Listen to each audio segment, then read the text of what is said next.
What's going on, engineer team? This is video 2 of 10 in my Python Basics video series. In this video, it's all about running programs. Just like all 10 videos in my series, this one is for the absolute beginner. Okay, so installing Python is actually pretty simple. The first thing you should do is check to see if you already have it, especially if you're on a Linux system. Most Linux systems come shipped with some sort of Python installed. To check to see if you already have it, type Python -V in your terminal. If you see Python and then a version number, then you're already done. There's nothing to install.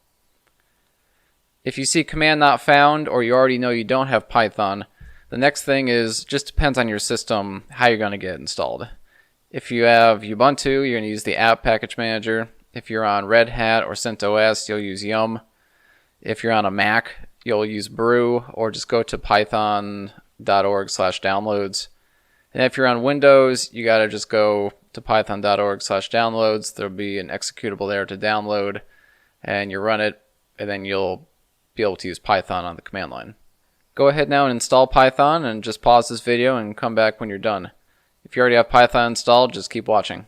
Okay, so before we start running programs, we of course have to make a program to run.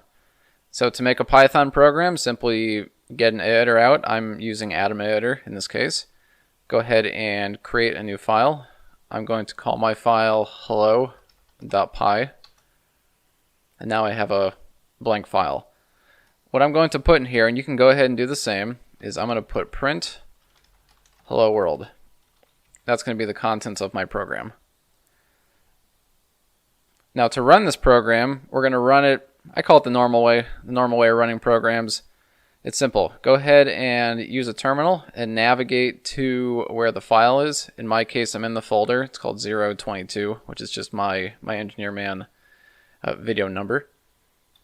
I can see my file there. It's hello.py. The easiest way to run a Python program is simply to type Python and then type the name of your program.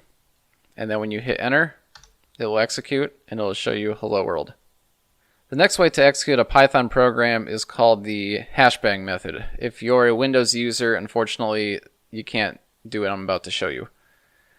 So the purpose of the hashbang method is to specify in the program what program should execute it.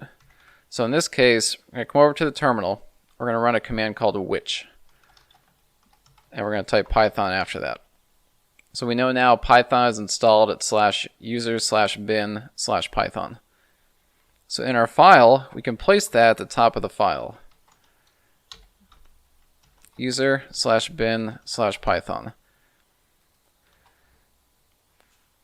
This is called the hashbang line. And when we come back to our terminal, the purpose of that is, if we look at that file, we see that it's not an executable file. You must actually call Python and run it. So you can use chmod +x hello.py, and now you have an executable file. It's green. You can see the X over here. Now in this case, all you have to do is /hello.py, and then you see it runs just like normal. And then finally, there's a Python interpreter.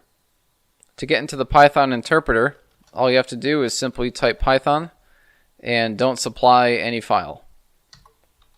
You'll see it'll say the version, say some information about the build, and then these triple angle brackets.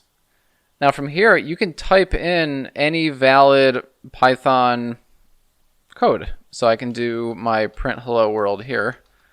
You'll see that it just echoes back hello world. You can do expressions like 1 + 2. It's happy to compute 3 for you.